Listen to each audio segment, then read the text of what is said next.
So the first take that I have for you, and yeah, we're going to come with something real spicy off the top. Texas is back, guys. I know. I said it.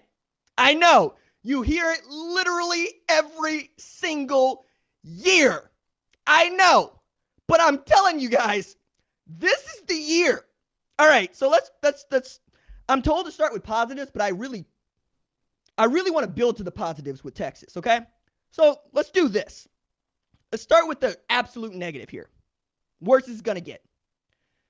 When the 2022 NFL draft ended, Texas hadn't had a single player selected. You might wonder, when's the last time that happened? Turns out it was quite literally 8 years ago. So they've had this happen twice in the last 10 years, right? Or 8 years if you want to be a stickler about it. When they hadn't had it happen before 2014 since 1938, okay? Down. Texas is down, right? 5-7 last year. Lost to Kansas in what was a dramatic and very cool game to watch. I remember that. It was extremely exciting. But that's as bad as it's going to get for Texas. It's Steve Sarkisian's year one. I expect him to figure it out, even as, jury's still out on what he is as a head coach. We know what he is as an offensive coordinator, especially at Alabama. But the things to remember here is that Bijan Robinson is still 7.5 yards deep, no matter who the quarterback is. All right? I actually put this to Steve Sarkisian last July. I was telling him, look, I know you like to distribute the football. I know you've had quarterbacks that can play for you. I know you've had wide receivers that can play for you. But what is going to stop you from saying, we're going to hand the football to the Brahma Bull in the back and dare you to stop him? And when they did that, Texas looked good, okay? They looked really good. And Bijan Robinson is one of the best tailbacks in college football, if not the best returning tailback in college football. Remarkable dude. Really cool human being, right? On top of being an outstanding football player. But they also got so much better offensively. So you add Quinn Ewers from Ohio State. Cool. He'll duke it out with Hudson Card, but, I'm going to be out here saying, like I did with Casey Thompson last year, he's going to be the starter when push comes to shove, okay? He's one of 6 number 1 overall recruits who had a perfect 247 rating, along with, Vince Young, dudes like that, Jadeveon Clowney. That's the kind of talent that Quinn Ewers is working with. You also added to the weapons he has at his disposal. Isaiah Nair, coming from Wyoming, he's a dude. Ajay Hall, coming from Alabama, he's a dude. We can keep going here. Xavier Worthy's back. He's a dude. And then you got better with Brendan Marion, who, along with going to college with me at the University of Tulsa, has become one of the best wide receiver coaches in the country. Just take a look at what Jordan Addison did when he was wide receiver coach at Pittsburgh. A little bit more about that a little bit later on. But you got dudes at Texas. Defensively, I think Pete Kwiatkowski is going to figure it out. I think that what he did at Washington was not a fluke. I don't think that he and or Jimmy Lake need to be together to make that happen. By the way, shout out to Jimmy Lake, who got fired on his day off, but still managed to put a Washington defensive back into the first round of the NFL draft. Hello. I love me some Jimmy Lake. I want to see him back in college football at a coordinator role, at a head coaching role. I think he's a really cool dude. But I also think that Pete Kwiatkowski is going to have an opportunity to really come out firing here. Now, the problem with Texas being back is that the only people that want to see Texas being back are Texas fans. And Texas does not make it easy for the rest of us to root for them and to root for their success, right? For reasons that have quite literally nothing else to do with football. You just kind of put it in our face and we can't get away from it. And that's a problem that you can fix. And I'll get to that a little bit later on when I talk about Notre Dame. But bear in mind, I'm already out in front. May 2nd, we're saying it. Texas is back. Fine.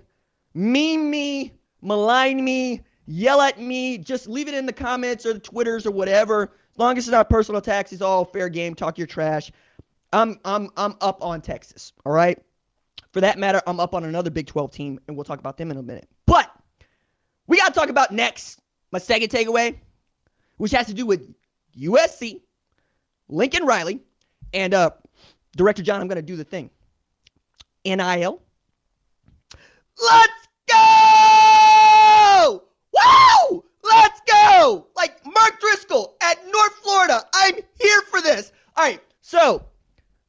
back up here.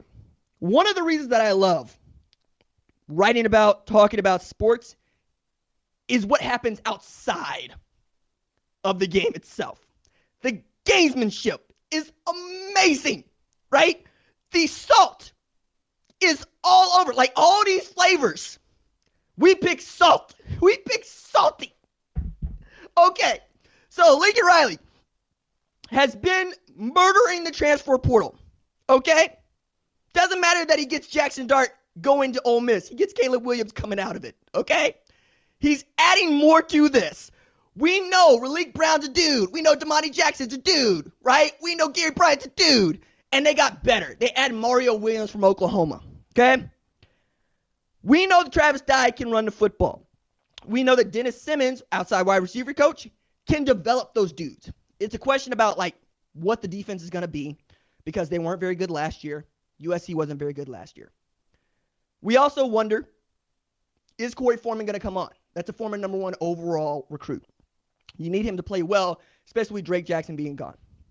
And then, the day that we are recording this, which is Tuesday, you're watching this or listening to this on a Thursday, Jordan Addison went into the transfer portal officially after turning some heads over the weekend when it was reported that he was going to do just that because USC might have come up with some NIL cash that would change the nature of his, let's say, commitment to Pittsburgh.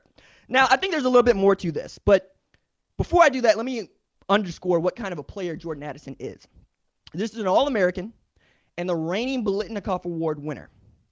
Caught 100 passes last year for 1,593 yards on 143 targets, and his quarterback is the only quarterback who was selected in the first round of the NFL draft. This is also why I was a little bit out on the Kenny Pickens conversation, even as he was making himself into a Heisman finalist, because I think it was Jordan Addison that made him into a Heisman finalist. And I haven't seen someone have that sort of impact on another quarterback, like a wide receiver have that impact on another quarterback, since Randy Moss did it for Chad Pennington. Like, Chad Pennington owes his entire career to what Randy was doing at Marshall. Okay? That is the kind of player that Jordan Addison has turned out to be. Now, along with Kenny Pickett getting selected in the NFL draft as an old man, yeah, I said it, you also have Brendan Marion, who has taken the job at Texas, as I mentioned. And you have Mark Whipple, who is the offensive coordinator at Pittsburgh, who's now the offensive coordinator at Nebraska. Please be good. We'll get back to that here in a little bit. But none of the dudes that he'd been with or who made him what he is, or the guys for which he might say helped facilitate his success, are there now. Okay? It's just Pat Narduzzi. Now, this gets a little bit tight right around here because as reports are coming out on Tuesday that Jordan Addison entered the transfer portal, people were going out of their way to soft play, and he might end up at Pitt or anywhere else. It's about who's going to give him the best opportunity to get drafted. And I'm going, yeah, man, that dude could not play football this year and get drafted in the first round. All right? Like, it's understood. All he can do right now is bring himself down in draft stock. Now, other part about this that I find funny is that it was reported by ESPN that our man Pat Narduzzi called up our man Lincoln Riley to have some words about perhaps tampering with one Jordan Addison. Now, I don't really want to get into that part of it, but I do want to mention that Pat Narduzzi knows what he has in Jordan Addison, and he's willing to go fight for it, and I really enjoy that because as Mac Brown once told me on the Number One Ranked show, kiss your boys at night because in the morning they might be in the portal. Okay? All right? So, we are in a new age, college football. Okay? The old ways are gone. I want to underscore this by saying NIL, yes, it's changed the way that we do business.